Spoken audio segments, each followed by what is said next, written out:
Hello, hello, and welcome to a new episode of Bring It Up. It's me, Chiara. And me, Sarah. Welcome back, guys, to a new episode. How are you? So, today we are going to talk about zero waste as movement and as methodology, Sarah. So, I think it's time to introduce our guests. I am super curious to know about their personal journey towards this topic we're going to discuss today. Shall we introduce them? Yes, of course. So today with us, we have Sylvana, our dear flatmate. How are you, Sylvana? Hi guys, I'm so happy to be here again. Yeah, you probably remember her from the astrology and horoscope episode. A lot of you listeners, you love that episode. She was the one in it. She was the guest. Yes. So with us, we have today two friends of Sylvana's, Ruth and Tanya. Nice to meet you guys. How are you? Hi. Hello. Thank you for having us. Thank you for being here. Exactly. So, first of all, I want to know something more about you. We know lots of things about Sylvana. So Sylvana, it's okay. No, tell us something more. No, just joking. So Sylvana, if you want to start, introduce yourself and tell us more about you and why we asked you to be with us today, talking about zero waste. And then we can leave the floor also to Ruth and Tanya.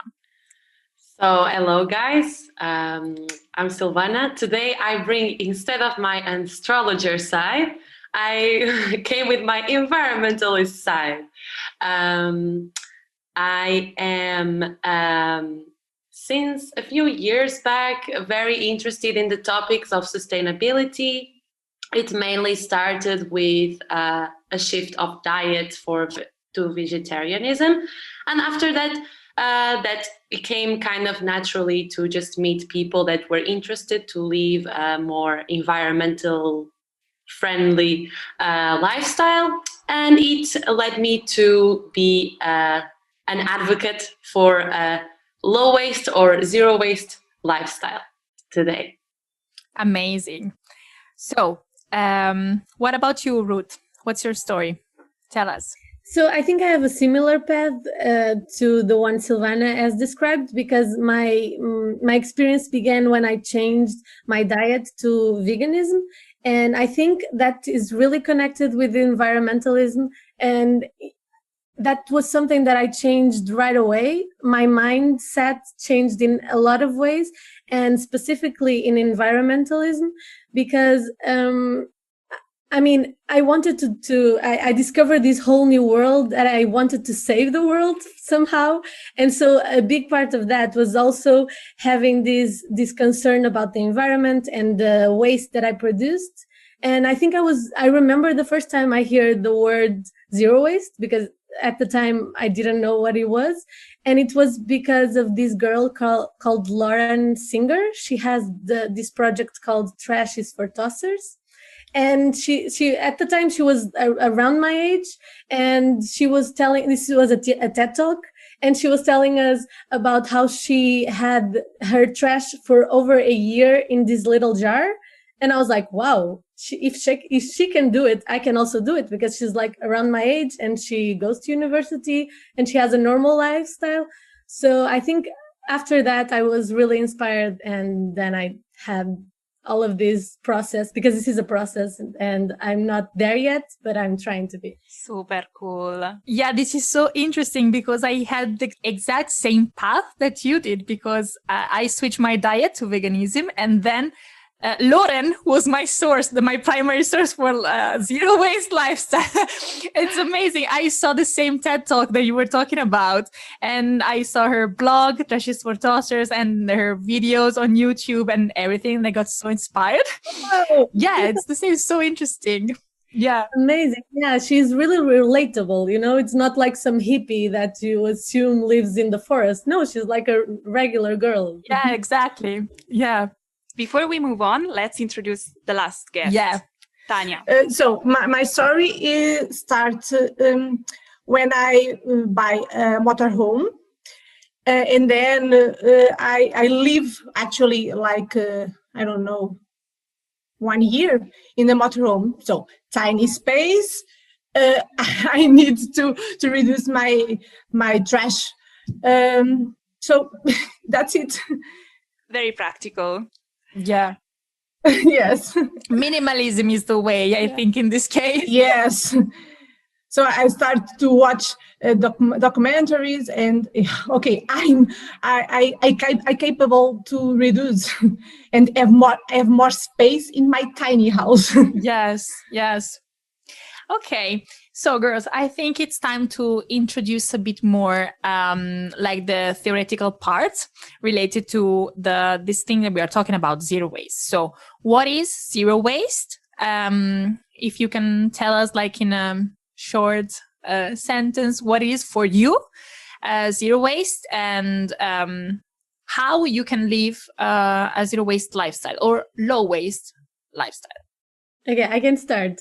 So I think for me, it's about making conscious decisions. So before, I really didn't think about if I bought that product instead of the other. And right now I'm like, oh, but it's in plastic. So I have these all the time. I'm asking myself, should I buy this or that? I'm all the time in little things. So for me, it's about making conscious decisions, because I know that they, even if the smallest one has a big impact. So that's my take on it.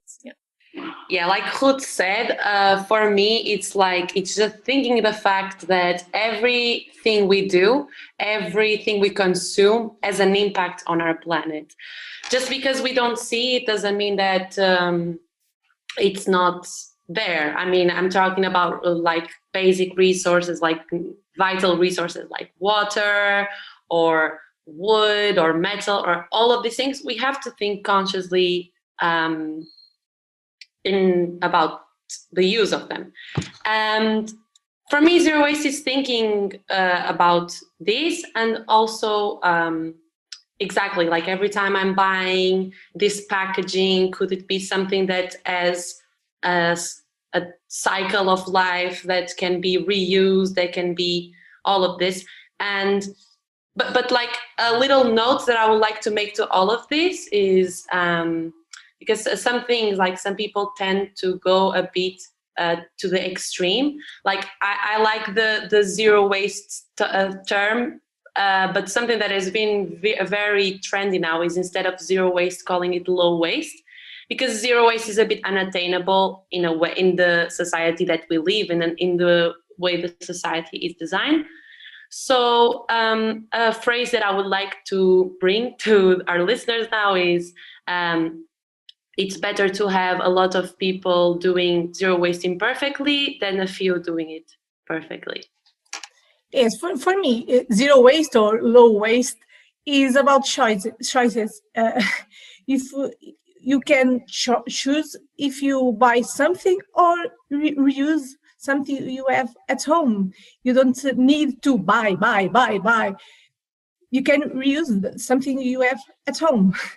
And I think zero waste is about that. Think and choose what you bought. Yes, exactly. I also think that zero waste starts from reducing the amount of things that we consume, because it's like mindful consuming, I guess. And also, as you were like mentioning the word reuse.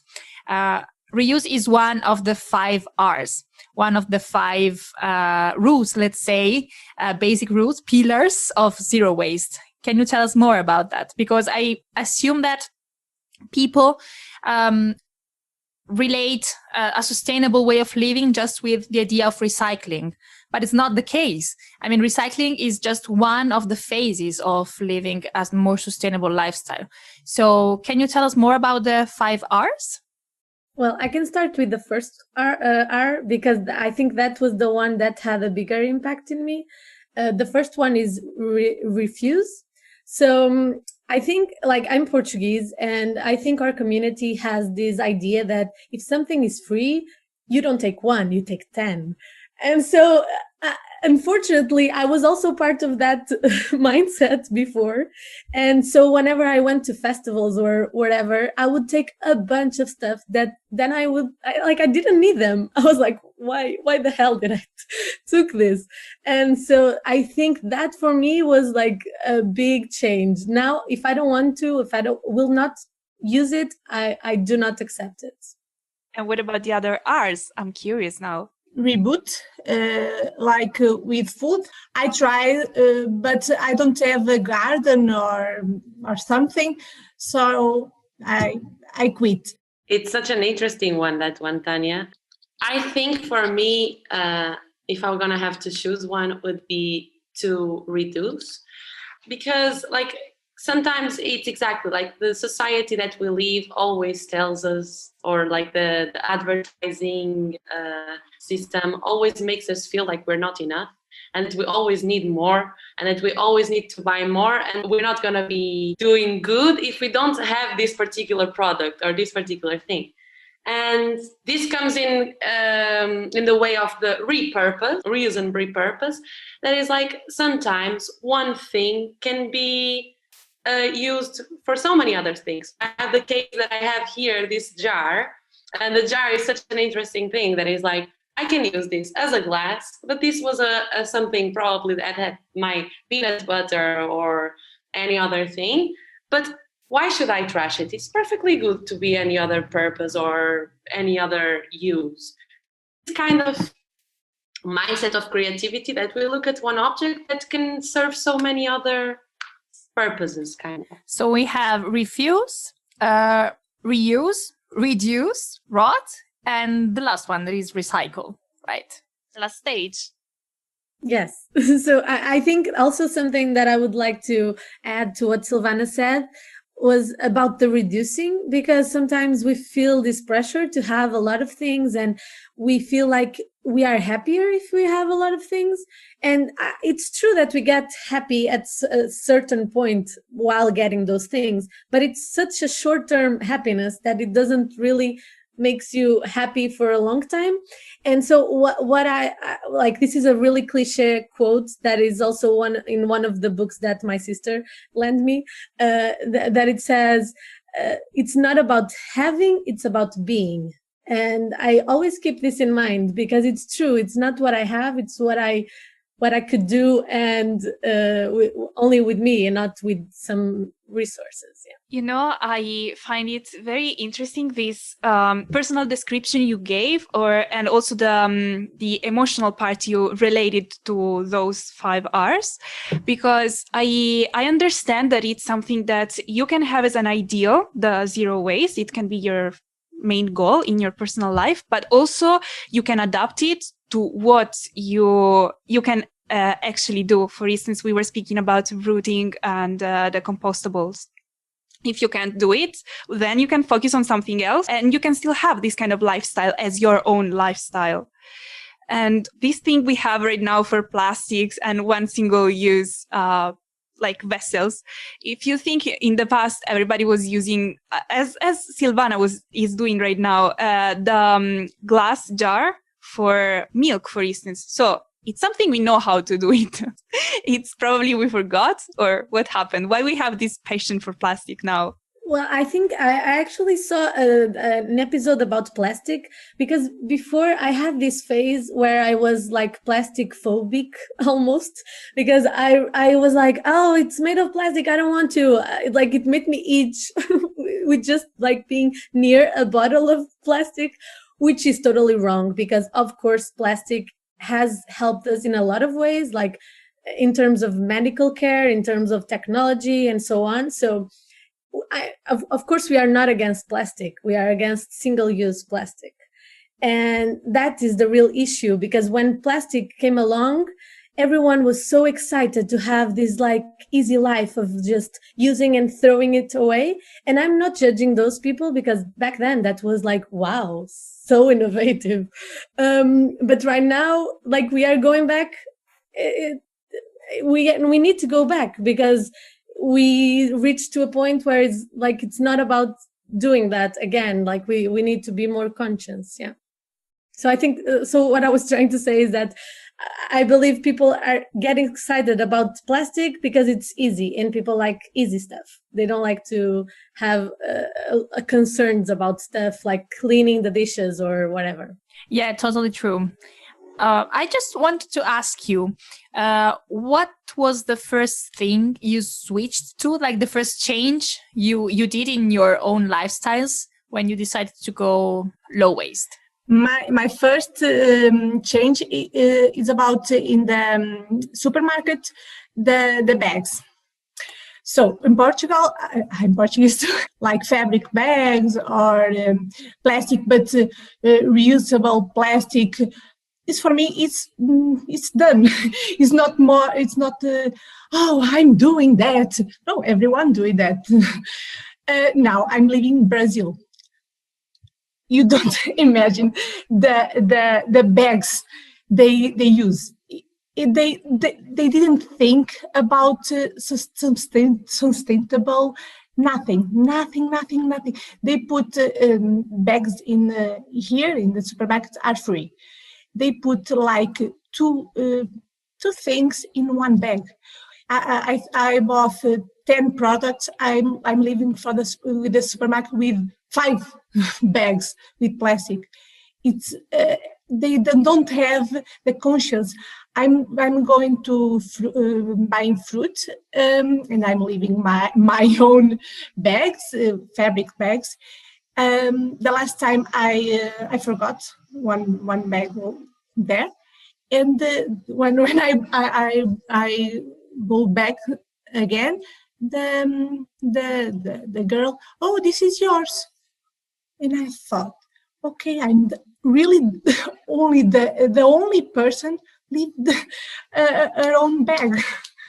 They don't know what is fabric bags. Yeah, same thing happened to me when I was in Nicaragua. I was so used to not using plastic bags from supermarket when I was living in Italy. And then when I got there, I was going to the market, buying fruit and vegetables, and like just asking for no bag. And they were looking at me like, but why you don't want it? It's free. You don't have to pay for it. It's free. Please take it. And I was like, no, because I have my own bags. I don't need a plastic bag. And like at the first second that I was like looking in another way, they were like putting all the fruits and vegetables in the plastic bag and give it to me. So it was impossible. But I think also because in these countries, they reuse the plastic bags for something else. So yeah, you don't have to pay for it. And of course, it's bad for the environment because if you go in the streets are full of trash, full of those plastic bags, but they reuse it also for other purposes. So I guess this is also like some kind of cultural, local thing people do to reuse them. So yeah, it was also one of my first swaps, let's say, to a more sustainable choice. And I think like fabric bags are so accessible to everybody now, at least here in Europe. Everybody can use one, find one. Also in the supermarkets now you can find them, and it's much, much better. Yeah, and also here in Greece, I'm seeing this thing of they discouraged you to ask for a plastic bag, and they make you pay if you want it. But actually, I feel that the problem should be focused on the issue is not for me, the buyer, to pay money for it, because of course, like 10 cents, I think many people would say, well, I can afford it, I will take it. So you don't reduce so much as you were expecting to. Exactly. What about you, Sylvana or Ruth? Well, I think that one of the first things that you think is the bags. In Portugal, it was a policy that they implemented a few years ago. Some chains of supermarkets earlier than others, which you can kind of see which ones are more interested in these environmental topics. And it makes you think a bit. Yeah, I was thinking that it's very interesting, one thing that you say, that is this kind of cultural difference from one country to another. You, Tanya, and you, Sarah, in Latin America, which is considered still developing countries, compared to the mindset that we have more in Europe. And I mean, if we are thinking of ourselves in the center of the most developed countries here, in one of the most developed parts of the world, and we think this is still developing right now, imagine other parts that have a lot of other issues to face first, such as poverty and all of this. They don't. I don't think it's like. I think it's not the people don't care. It's people have other problems to care about first. Yeah, before Ruth is going to give us her answer about the first swaps she did when she decided to go low waist, I wanted just to comment this thing that you were saying just now, Sylvana, about the cultural difference between, for example, Europe and Latin America. And as you were saying, in some parts of the world there are many like more serious problems that have to be solved before thinking about sustainability. So I wanted to ask you if you think that sustainable lifestyle, and in this case can be low waste or zero waste, can be considered as an elite kind of lifestyle, like a lifestyle that maybe can be adopted just or for now in more rich countries, let's say, or more developed countries, even if I don't really like the term developed or not developed or in developing, all these categories, but just for people to know. Do you think that low waste is an elitarian type of lifestyle? In theory, if you look at it, it's kind of a go back to basics in like the zero waste lifestyle, But if you think in the bigger picture, I mean, there's so many other factors because, like, I think the developed. Okay, I'm sorry, I'm going to use the developing countries term, even though I don't like it so much. They have the developed countries as role models. So they think that this kind of standard that we have of consumerism and buying is a good thing, is seen as a good thing. So I think they're going always to try to follow this. And yeah, I don't know if Tanya has something to say about this. I think it's about like you said, back to basic, because first persons I zero wasters I knew is my fathers. My parents, they don't buy. You have to save money. If you don't need that, you don't buy. So now we buy because we have to show you can buy.